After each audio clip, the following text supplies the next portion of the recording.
بسم اللہ الرحمن الرحیم۔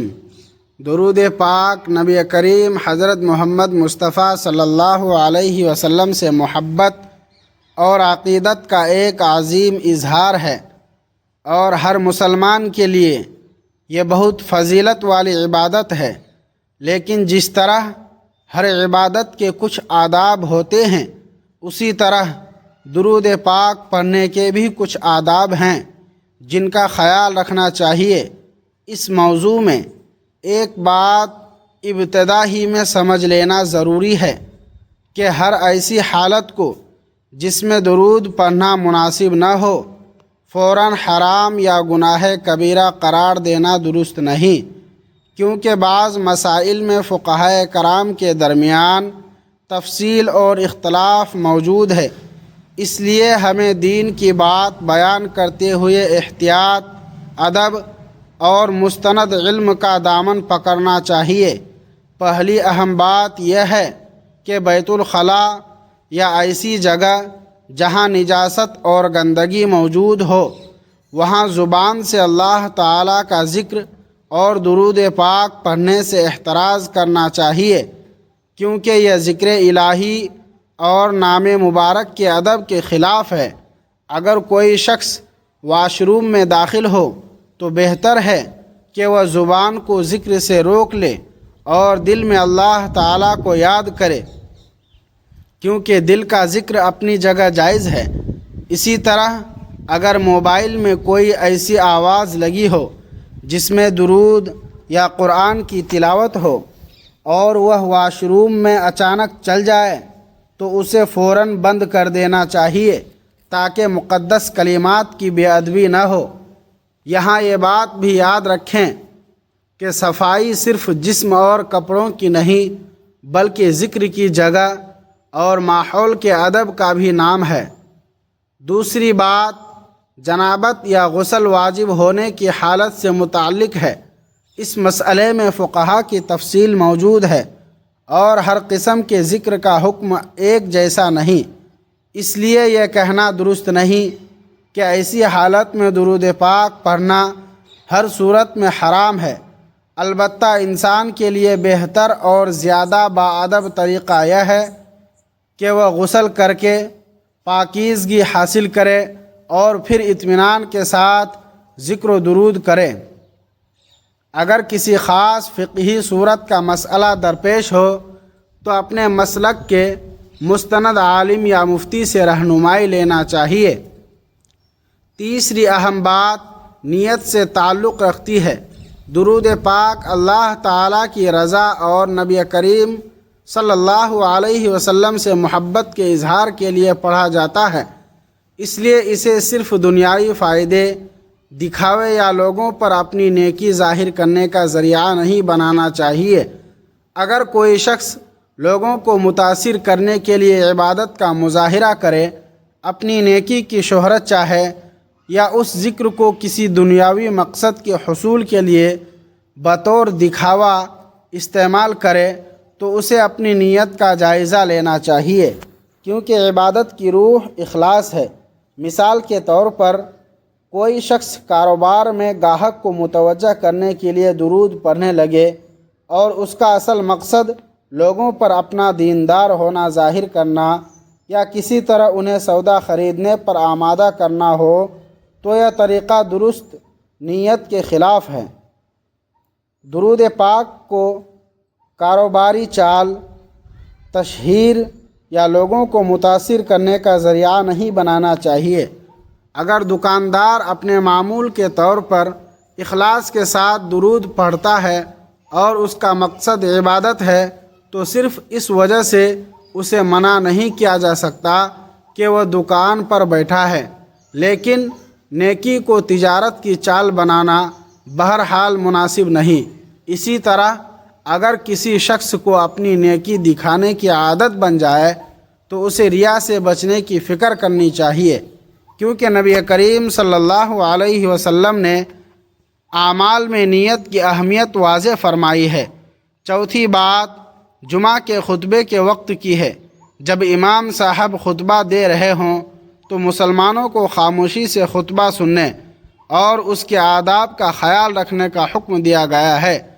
اس دوران عام گفتگو کرنا، دوسروں سے باتیں کرنا یا ایسی آواز نکالنا جس سے خطبہ سننے والوں کی توجہ بٹے مناسب نہیں۔ اگر خطیب نبی کریم صلی اللہ علیہ وسلم کا نام مبارک ذکر کرے تو درود بھیجنے کے مسئلے میں فقہی تفصیل پائی جاتی ہے، اس لیے اپنی آواز بلند کر کے مجلس میں خلل پیدا کرنے کے بجائے خاموشی اور ادب اختیار کرنا زیادہ محفوظ طریقہ ہے، اور اپنے علاقے کے مستند عالم سے اپنی فقہی مسلک کے مطابق مسئلہ معلوم کیا جا سکتا ہے۔ اصل مقصد یہ ہے کہ نبی کریم صلی اللہ علیہ وسلم کے ذکر کے وقت محبت بھی قائم رہے اور خطبے کا ادب بھی نہ ٹوٹے۔ اسی طرح نماز کے دوران اگر کسی کو نبی کریم صلی اللہ علیہ وسلم کا نام مبارک سنائی دے تو نماز کے مقررہ اذکار اور طریقے کو چھوڑ کر اپنی طرف سے بلند آواز سے درود شروع کرنا درست طریقہ نہیں۔ نماز ایک مخصوص عبادت ہے جس کے ارکان، اذکار اور طریقے شریعت نے مقرر کیے ہیں، اس لیے نماز کے اندر کسی بھی اضافی عمل کے بارے میں خود فیصلہ کرنے کے بجائے اہل علم سے مسئلہ معلوم کرنا چاہیے۔ پانچویں بات ایسے ماحول سے متعلق ہے جہاں کھلے عام گناہ، بے حیائی یا نافرمانی کا ماحول قائم ہو۔ ہمیں یہ سمجھنا چاہیے کہ درود پاک خود ایک پاکیزہ عبادت ہے، اس لیے اسے ایسے پروگرام یا سرگرمی کی ظاہری آرائش بنانے سے بچنا چاہیے جس میں دوسری طرف شرعی خلاف ورزیاں جاری ہوں۔ مثال کے طور پر اگر کسی تقریب میں فحش حرکات، بے حیائی یا ناجائز سرگرمیاں ہو رہی ہوں اور درمیان میں صرف لوگوں کو یہ دکھانے کے لیے نعت یا درود پڑھایا جائے کہ پروگرام دینی بھی ہے، تو یہ طریقہ دین کی روح کے مطابق نہیں۔ ہمیں عبادت کو گناہ کے ماحول کو خوبصورت دکھانے کا ذریعہ نہیں بنانا چاہیے۔ اگر کسی مجلس میں غلط کام ہو رہا ہو تو جہاں ممکن ہو نرمی اور حکمت کے ساتھ اصلاح کی کوشش کرنی چاہیے اور خود اس گناہ میں شریک ہونے سے بچنا چاہیے۔ یہاں ایک اور ضروری بات یہ ہے کہ کسی گناہگار شخص کو دیکھ کر فوراً یہ فیصلہ نہیں کرنا چاہیے کہ اس کا درود یا ذکر بے فائدہ ہے، کیونکہ بندے کے دل اور نیت کا حقیقی حال اللہ تعالی ہی جانتا ہے۔ ہمارا کام اپنی اصلاح کرنا ہے، دوسروں پر فتویٰ لگانا نہیں۔ اسی طرح اگر کوئی شخص کسی حرام کام کو شروع کرنے سے پہلے درود پاک پڑھتا ہے تو اسے سمجھانا چاہیے کہ مقدس ذکر کو گناہ کے کام کی تائید یا کامیابی کا ذریعہ نہ بنایا جائے، لیکن ہر ایسے عمل کو فوراً کفر قرار دینا بھی انتہائی خطرناک اور غیر ذمہ دارانہ بات ہے۔ تکفیر کے مسائل بہت نازک ہیں اور ان میں عام لوگوں کو جلد بازی سے بچنا چاہیے۔ اب ایک حساس مسئلہ میاں بیوی کے ازواجی تعلقات سے متعلق ہے۔ اسلام نے ازواجی زندگی کے بھی آداب بیان کیے ہیں۔ جب میاں بیوی مباشرت میں مشغول ہوں تو اس وقت زبان سے ذکر یا درود پڑھنے کے بجائے اپنے ازواجی عمل اور اس کے آداب پر توجہ دینی چاہیے۔ اس مخصوص حالات میں مقدس کلمات کو زبان پر لانا مناسب نہیں سمجھا جاتا، کیونکہ ذکر الہی کے لیے ادب اور توجہ ضروری ہے۔ البتہ اس مسئلے کی فقہی تفصیلات مختلف کتب میں بیان ہوئی ہیں، اس لیے کسی خاص صورتحال میں مستند مفتی سے سوال کرنا بہتر ہے۔ اسی طرح اگر کوئی شخص غسل خانے میں بغیر کپڑوں کے ہو تو اسے زبان سے درود یا ذکر کرنے کے بجائے خاموش رہنا چاہیے اور باہر آ کر ذکر کرنا زیادہ باادب طریقہ ہے۔ اس پورے مسئلے کا خلاصہ یہ ہے کہ درود پاک پڑھنے سے پہلے ہمیں یہ نہیں سوچنا چاہیے کہ کون سی جگہ ہمیں سزا دلا دے گی، بلکہ ہمیں یہ سوچنا چاہیے کہ ہم نبی کریم صلی اللہ علیہ وسلم کے مبارک نام کا کس طرح زیادہ ادب کر سکتے ہیں۔ درود پاک کو ہر وقت اپنی زبان کی زینت بنانا بہت اچھی بات ہے، لیکن اس کے ساتھ اخلاص، پاکیزگی، ادب اور صحیح موقع کا خیال بھی ضروری ہے۔ اگر ہم گھر میں ہوں تو محبت سے درود پڑھیں، سفر میں ہوں تو درود پڑھیں، پریشانی میں ہوں تو اللہ تعالیٰ سے دعا کے ساتھ درود پڑھیں، خوشی کے وقت بھی درود پڑھیں، اور نبی کریم صلی اللہ علیہ وسلم کا ذکر آئے تو دل میں محبت پیدا کریں۔ لیکن جب ایسی جگہ یا حالت ہو جہاں مقدس کلمات کی بے ادبی کا اندیشہ ہو تو خاموشی اختیار کرنا ہی ادب ہے۔ سب سے اہم چیز یہ ہے کہ ہم سنی سنائی باتوں کو دین کا قطعی حکم بنا کر آگے نہ پھیلائیں۔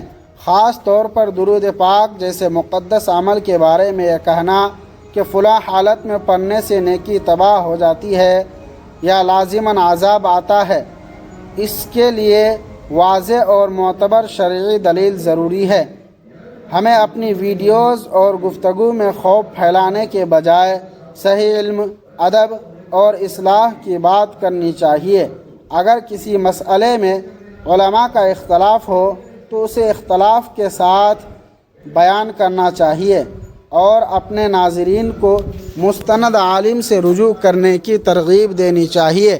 اللہ تعالی ہمیں نبی کریم صلی اللہ علیہ وسلم کی سچی محبت عطا فرمائے۔ آپ صلی اللہ علیہ وسلم پر کثرت سے درود و سلام بھیجنے کی توفیق دے، ہمارے دلوں کو اخلاص سے بھر دے، ہماری زبان کو پاکیزہ ذکر کے لیے استعمال فرمائے اور ہمیں ہر اس کام سے بچائے جس سے دین کی بے ادبی ہوتی ہے۔ آمین۔ یاد رکھیں، درود پاک صرف الفاظ کا نام نہیں بلکہ محبت، ادب اور اتباع رسول صلی اللہ علیہ وسلم کا پیغام ہے۔ اس لیے جب بھی درود پڑھیں محبت کے ساتھ پڑھیں، اخلاص کے ساتھ پڑھیں، اور جہاں خاموشی اور ادب مطلوب ہو وہاں خاموشی اختیار کرنا بھی اسی محبت کا حصہ سمجھیں۔ اگر آپ کو آج کی یہ ویڈیو مفید اور اصلاحی لگی ہو تو اسے صرف اپنے تک محدود نہ رکھیں بلکہ اپنے دوستوں، رشتہ داروں اور گھر والوں کے ساتھ ضرور شیئر کریں تاکہ یہ اہم بات زیادہ سے زیادہ مسلمانوں تک پہنچ سکے۔ ویڈیو پسند آئے تو لائک ضرور کریں اور کمنٹ میں بتائیں کہ آج کی ویڈیو میں آپ نے کون سی نئی بات سیکھی۔ اگر آپ ہمارے چینل پر نئے ہیں تو چینل کو ابھی سبسکرائب کر لیجئے اور ساتھ میں موجود بیل آئیکن کو بھی ضرور دبا دیجئے تاکہ دین و اصلاح سے متعلق ہماری نئی ویڈیوز آپ تک بروقت پہنچتی رہیں۔ اللہ تعالی ہمیں صحیح بات سمجھنے، اس پر عمل کرنے اور دوسروں تک خیر کی بات پہنچانے کی توفیق عطا فرمائے۔